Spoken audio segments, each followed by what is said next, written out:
Alien girl peeked into his thoughts. What she found made her smirk.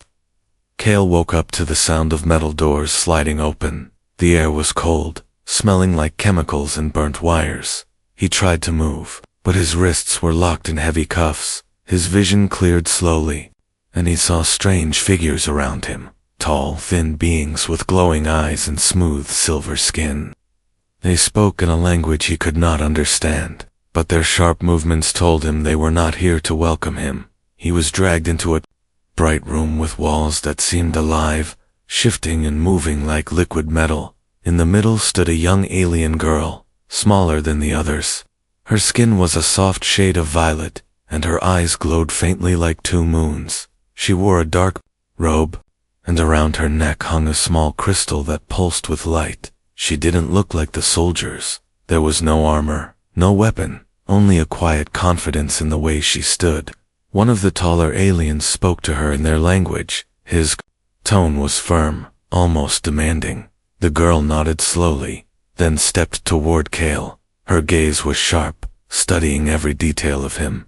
She tilted her head slightly, as if she was trying to see something that wasn't there. Then, without a word, she touched the crystal, and a soft hum filled the room. Kale felt a sudden pressure inside his skull. It was like a cold wind blowing through his thoughts. He gritted his teeth, but didn't fight it. Not yet. The girl's expression didn't change, but her eyes seemed to focus on something deep inside him. Images flashed before her, flashes of fire, running through smoke, the sound of laughter, the face of a child smiling, then a memory of Kale eating something messy and greasy while humming a song. She blinked and tilted her head again. Something about what she saw made her lips curl slightly upward. It wasn't a friendly smile, but it wasn't cruel either. It was a smirk, the kind someone makes when they find something amusing, even if they shouldn't. Kale noticed it, and in that moment, he understood. She could see his thoughts. She was inside his head, and she was enjoying it. That realization gave him an idea. He started thinking about ridiculous things.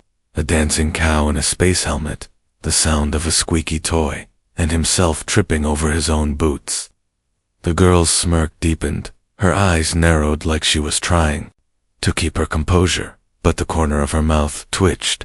One of the soldiers asked her something sharply. She responded without looking away from Kale. Her voice was calm, but Kale could tell she was hiding something from them. She was seeing more than she wanted to share. He decided to push further. He thought about her, standing in a field of earth flowers, wearing a sun hat too big for her head, and trying to eat an ice cream cone that kept melting. For a split second, her eyes widened in surprise, and he saw a tiny flash of real amusement. This was dangerous, but it was also a game now. He realized she was young, maybe not much older than him, and though she worked for his captors, she didn't seem like a soldier. She was curious, and curiosity could be powerful. Then she found something else, buried deep in his mind, a memory he didn't even mean to think about.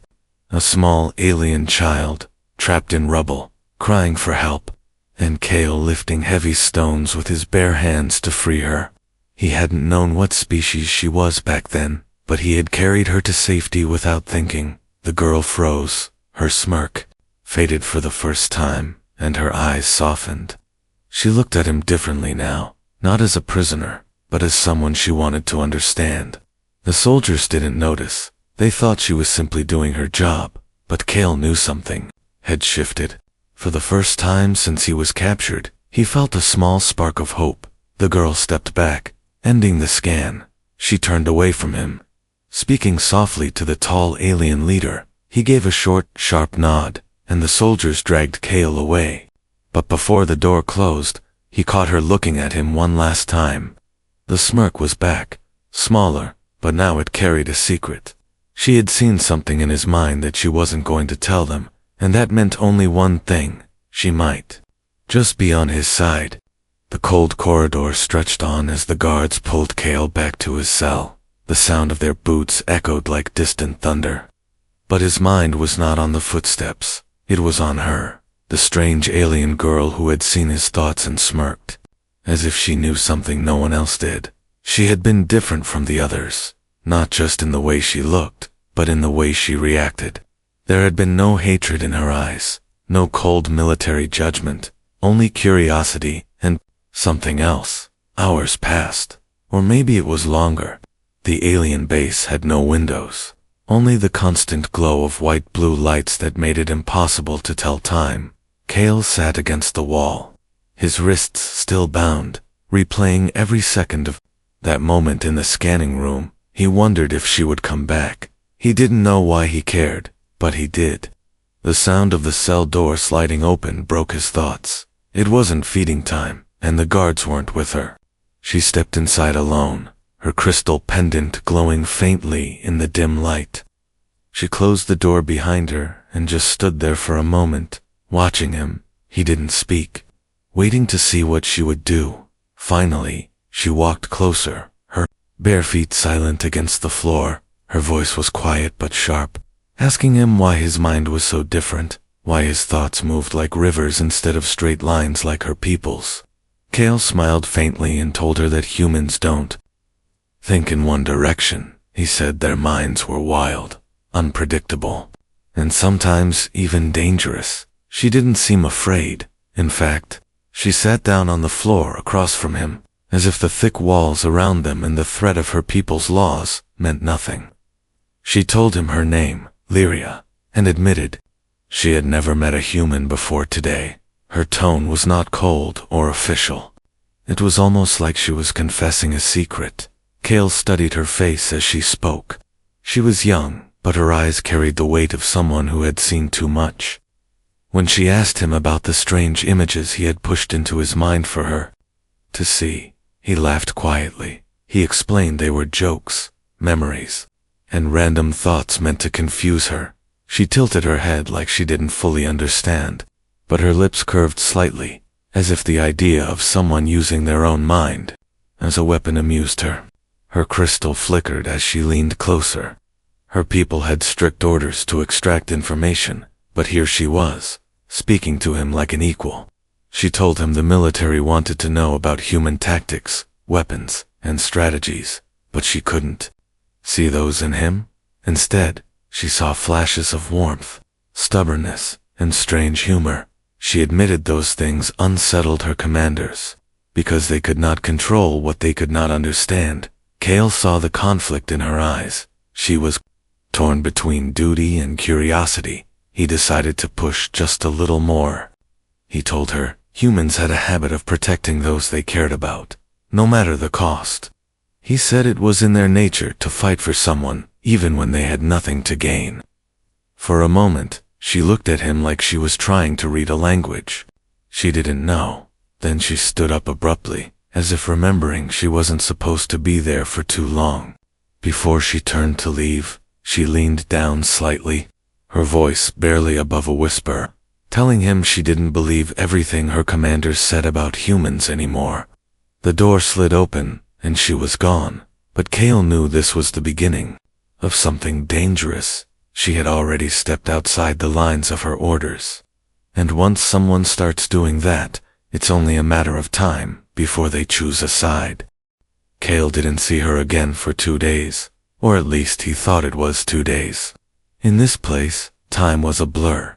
The lights never dimmed, the air never changed, and the silence was broken only by the sound of boots in the hallway when guards passed. He had almost convinced himself that Lyria's visit had been a trick of his own mind, a product of exhaustion and hope mixing together. Then, in the dead stillness of what he guessed was night, the cell door slid open again. No guards, no orders, just her. She slipped inside quickly and sealed the door behind her. Her robe was gone, replaced by a simple dark tunic. Her crystal still hung around her neck, but this time it was dim, as though she didn't want it to be seen. "You're not asleep," she said quietly, not as a question, but a statement. Cale gave a dry smile. Not much to dream about, in here. She crouched down in front of him, close enough for him to see the faint, shifting patterns in her eyes. She told him she was supposed to be conducting another mind scan, that this visit was her official duty, but then she tilted her head in that same way she had before. as if peeling away the thin mask of authority her words carried. "I want to talk instead," she said. He raised an eyebrow. "And what happens if your people find out?" Her smirk appeared again, faint but confident. "Then I'll tell them I found what I needed." So they talked, quietly at first, about the simplest things, where he came from, what Earth was like, what snow felt like under bare feet. He told her about oceans and deserts, about music and storms. She listened in silence, her expression unreadable, but her eyes never left his when she spoke. It was about her own world, a place where the sky was split into 3 colors at dawn, where great glass spires rose from the ground and reflected the sun like fire. She told him her people didn't dream, not in the way humans did, and that to her, his chaotic, unpredictable thoughts felt alive. Kale leaned forward slightly, lowering his voice. "If you can see my thoughts, then you know I'm not your enemy." She hesitated, and for a moment, her confidence cracked. "I know you believe that," she said softly, "but belief and truth are not the same thing." He could hear the unspoken weight in her tone, the pressure of orders, of loyalty, of a lifetime of being told who was dangerous and who was not. He decided not to push her, not yet. A faint hum outside the door made her glance over her shoulder. She whispered something in her own language, sharp and quick, then stood before she left. She looked back at him, her smirk gone, her voice softer now. "Be careful with your thoughts, Kale. They might not always belong to you." The door slid shut, and he was alone again. But this time the air felt different. She had crossed another line tonight, and she knew it. The question was, how far was she willing to go before there was no turning back? The next time Lyria came, she didn't come alone. 2 armed guards followed her into the cell, their weapons hanging loosely but ready. She didn't look at Kale right away. Instead, she kept her eyes on the floor, her crystal already glowing, brighter than before. The taller guard barked something in their language, and she gave a short nod before stepping forward. Kale felt the shift in the air. This wasn't a friendly visit. This was official, controlled, and dangerous. He stayed still as her hand touched the crystal, the hum vibrating in the air between them. The cold rush filled his mind again, sharper this time, like icy fingers prying at locked doors. He tried to fill his thoughts with nonsense again, strange images, bad songs, and random memories.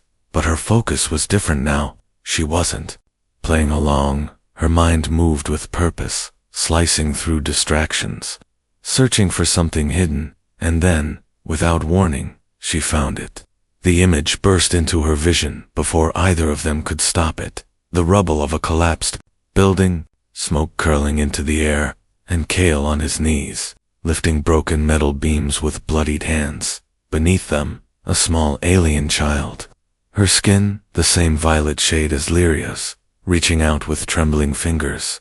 Kale pulling her close, shielding her from falling debris, and running with her in his arms through a hail of fire. The glow of the crystal flickered, her breathing slowed, and her eyes locked onto his. This wasn't a military memory, not a tactic or a plan. This was raw, unshaped truth, the kind that couldn't be faked. The guards shifted impatiently, asking her something. She blinked once, slowly, then turned to them and said something flat, dismissive. They seemed satisfied, stepping back toward the door. Kale knew she hadn't told them what she saw. When they left, she stayed behind for a heartbeat longer. Her smirk didn't return this time. Instead, there was something else in her face, something quieter, heavier. Her voice was almost a whisper when she said, "You risked everything for someone you didn't even know. Why?" Kale just shrugged, because it was the right thing to do. She stood frozen for a moment before turning away, but as she reached the door, she glanced back. And though the smirk was gone, there was a spark in her eyes, the kind of spark that made him wonder if the next time she came, it wouldn't be as an interrogator, but as an ally. Kale sat in the corner of his cell, his head tilted back against the cold wall, listening to the hum of the bass. He'd started to notice patterns in the sound, The way the air systems pulsed, the shift in vibration when the hangar doors opened, the faint metallic echo when the guards changed shifts. It wasn't much, but it was something. When the door opened this time, it was only her. No guards, no witnesses. Her crystal was dim again, almost lifeless. She didn't walk with the measured steps of an interrogator. She moved quickly, almost nervously, closing the door as if she feared someone might be watching. "You've been sending me things," she said before he could speak. Her voice wasn't accusing, but it carried weight. "Your thoughts. They're not random anymore. They're directions." Cale didn't deny it. He'd been pushing small pieces of information toward her, flashes of corridors, the timing of guard patrols, the sound of the hangar alarms.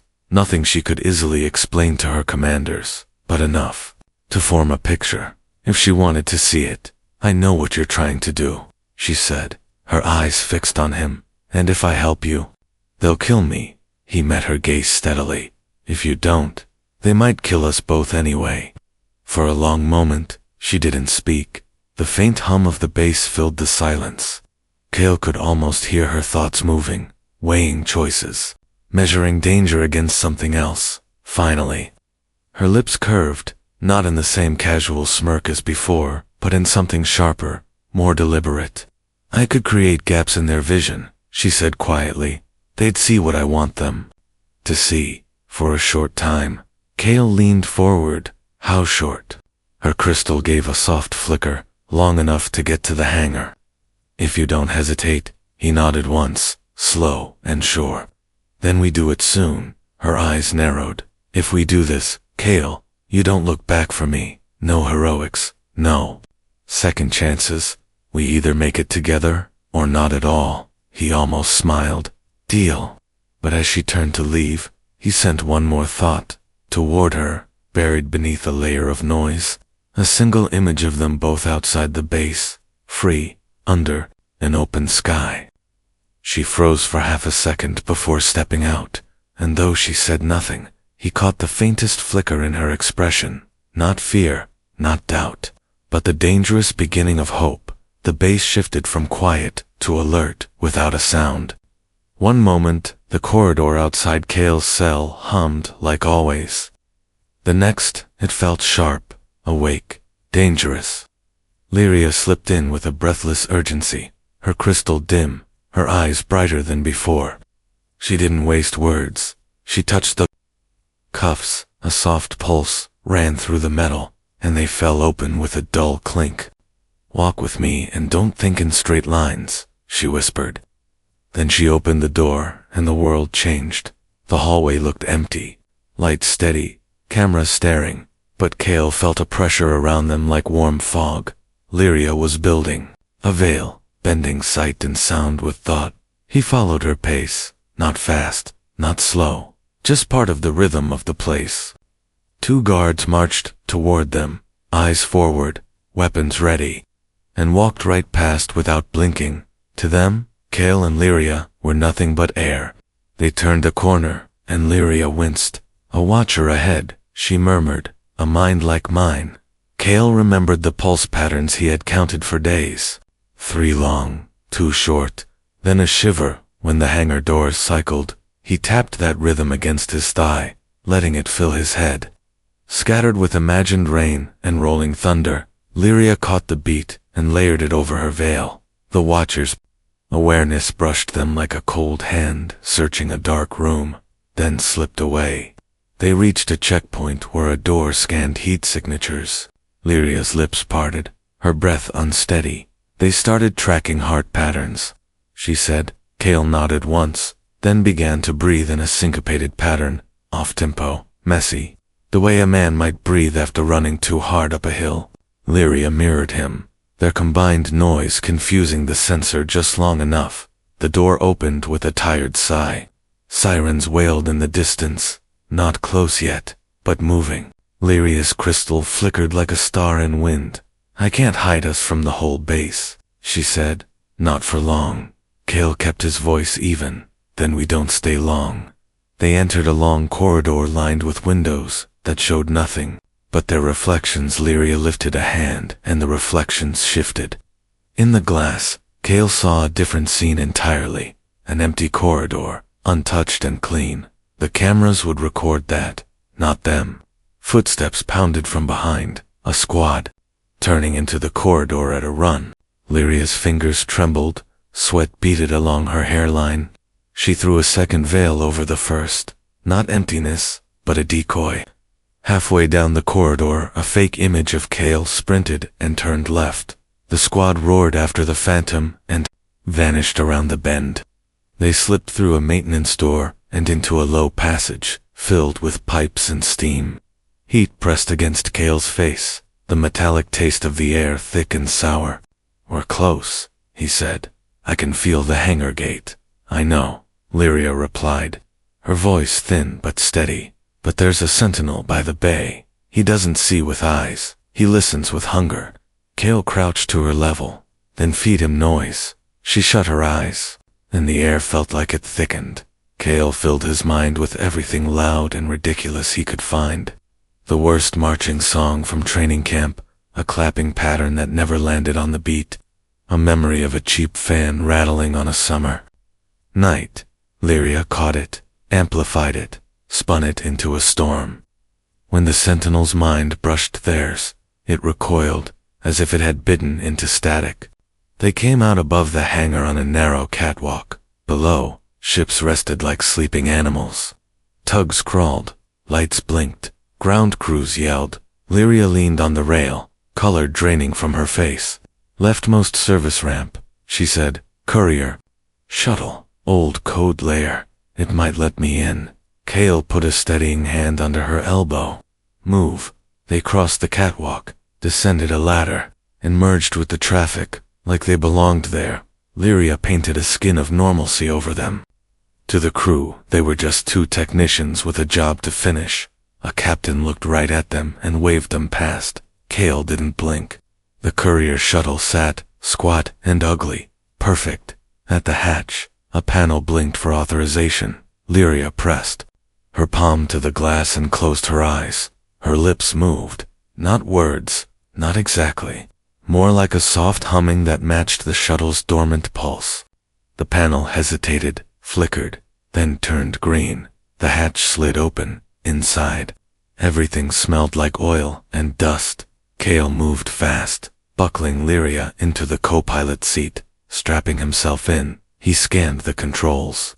The layout wasn't human, but the logic was familiar. He found power, found ignition, found atmospheric seals. The console flashed warnings in an alien script. He didn't need translation to understand the message. Unauthorized, locked to ground. "Can you cut the tether?" he asked. Lyria swallowed, her eyes unfocused. "I can borrow a key, but I have to take it from a mind close by." He nodded toward the viewport, the tug pilot. Her crystal brightened, then flared. Cale felt the air shake around them. Somewhere nearby, a pilot blinked, forgot a code, remembered a different one. Lyria dragged that memory across the gap and set it down in the shuttle's heart. The lock clicked open like a jaw. The hangar alarms changed tone, sharp, hunting.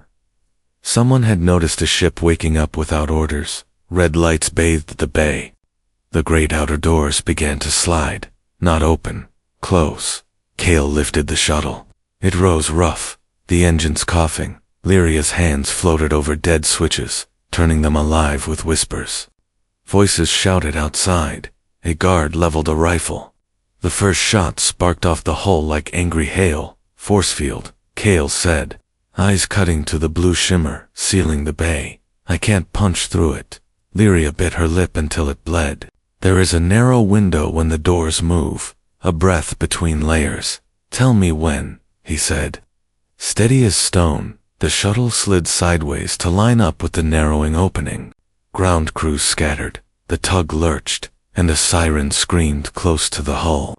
Lyria's pupils were huge now. Her voice was barely sound. Not yet. The outer doors drew in, the opening shrinking like an eye. The force field rippled. He felt the engine strain under his hands. The nose shook. Bolts rattled. "Lyria." he said. Wait, she whispered, a single tear breaking free. Now. Cale slammed the throttle. The shuttle leaped forward. The world squeezed into a bright seam. For a heartbeat the force field flickered away like a gasp. They dove through the seam, scraping starlight. Space opened like a cold ocean, and behind them the doors slammed shut. A missile lock howled into life on his console. 2, then 3. Lyria sagged in her seat, the crystal finally going dark. Cale gripped the controls and looked into the black ahead. The ship rattling, alarms rising. The first missile streaked toward them like a silver knife, and he had one chance to make the universe miss. The first missile came in too fast, a hot line against the dark. Cale rolled the shuttle hard and cut the engines for half a breath, letting them drift like a stone skipping on black water. The missile overshot, confused by the sudden cold, then tried to turn back. In that tiny pause he slammed the throttle again and dove, the second missile chasing their heat like a hungry animal. Lyria's hands were shaking. Her crystal was dead, but her mind was not. Left, she whispered. There's junk in orbit, old panels, broken crates, dead machines. Cale banked left, and the stars filled with slow tumbling shapes. The missiles followed, smart enough to weave, dumb enough to hunt the biggest heat. Cale vented a thin cloud of hot air, a glittering veil. The first missile bit the bait and burned itself out on an empty crate. The second kept coming, stubborn and bright. Pilot behind us, Lyria said, voice thin. He sees with numbers, not with eyes. Cale smiled without humor, then give him the wrong ones. She closed her eyes and leaned back. It wasn't about controlling a mind, not like the movies. It was about nudging, a finger on a scale, a heartbeat off the beat. Somewhere behind them, a pilot blinked and trusted a bad angle. His missile turned 2 degrees too shallow and scraped a spinning beam. The blast rolled like white fire, the shock punching the shuttle. Cale rode the hit and kept them low, hidden, under a wave of drifting debris. More launching, he said, watching the panel. 2 fast boats, 1 heavy. Fast ones will rush the shot, Lyria murmured. Heavy will try to block the path. Then we don't use the path, Cale said, and pulled them toward the thin blue edge of a planet below. The curve of the world rose like a wall. Clouds like torn cotton. He skimmed the upper air until the hull screamed and the skin glowed. The fast boats dove after him and began to wobble. Built for space, not for skin-biting air, the heavy ship held back, choosing patience over pride. Cale breathed slow, counting in his head. 1, 2, 3, 4. He yanked them out of the air and back into the cold. The fast boats overshot and had to loop. The heavy ship slid in to block the line to deep space, big and sure.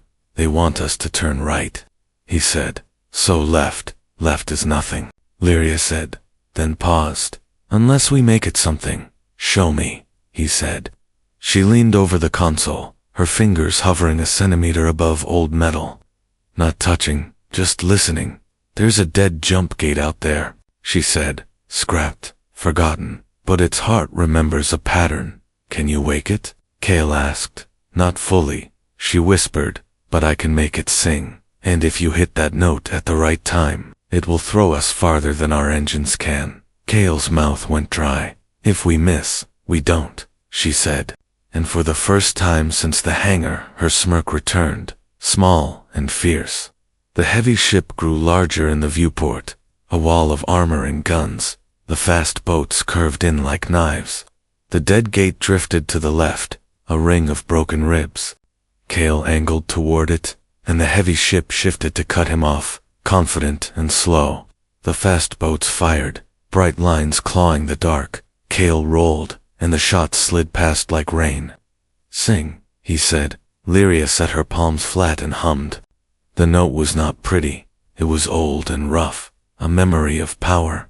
The dead ring woke with a pale glow. Not life, not death, something in between. The heavy ship realized too late what they aimed for. It poured on speed. The fast boats rushed. Now Lyria breathed. Cale punched every gram of thrust. The shuttle had left. The ring's weak heart caught the ship like a slingshot catching a stone. Space folded, not like a clean door, more like a rug kicked into a wave.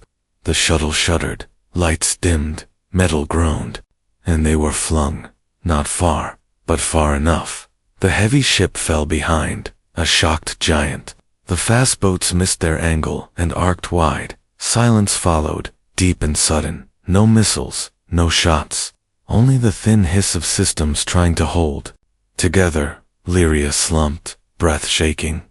Kale steadied the ship and leveled them along the cold shadow of a small moon.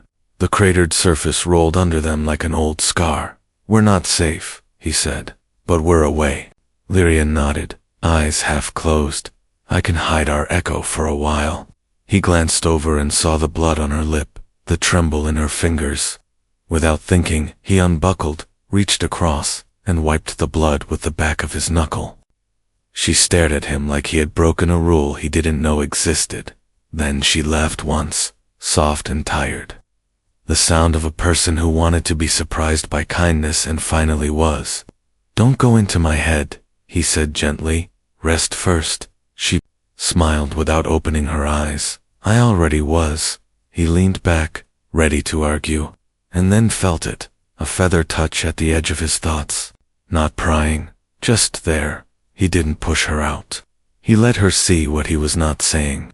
The piece he had kept quiet, because saying it would make it heavy. He let her see the first moment in the room when she smirked at his silly memory, and how, in that second, he decided that if any door opened, he would run through it with her, not away from her. Her breath caught, her eyes opened, bright and clear, despite the sweat and the blood and the dark. She looked at him like the space between them had changed shape. "You were planning to save me from the beginning," she said, a whisper like a smile. "From the moment you laughed inside my head," he answered. She leaned back and closed her eyes again, but the tiredness on her face had melted into something lighter, the crystal at her throat. Dark a minute ago, gave one small pulse, as if it heard a promise and believed it. A faint ping sounded from the console, a long-range sweep looking for them. Kale slid the shuttle deeper into the moon's shadow. He shut down everything he could without killing them. He watched the sweep pass by and fade. He waited for the next. It did not come. "Where do we go?" Lyria asked, not lifting her head. "Somewhere quiet," he said. "Somewhere we can breathe and fix the bruises." "And after?" she asked, voice drifting into sleep. "After," he said, and let the words settle like a soft blanket. "We find a place where your people and mine can talk without guns. And if that fails, we make our own place." She smiled again, eyes closed. "Humans," she murmured. "You make trouble with hope. And you," he said, eyes on the cold curve of the moon, hands steady on the trembling ship. "You make hope with trouble." The shuttle glided on, small and stubborn against the great quiet. In the black beyond, patrols searched and numbers lied. On the shadowed side of a dead moon, two runaways breathed, one guarding with tired hands, one guarding with a tired mind, and somewhere between them, a promise settled and held, not loud, not grand, only true, only theirs, only enough to keep flying.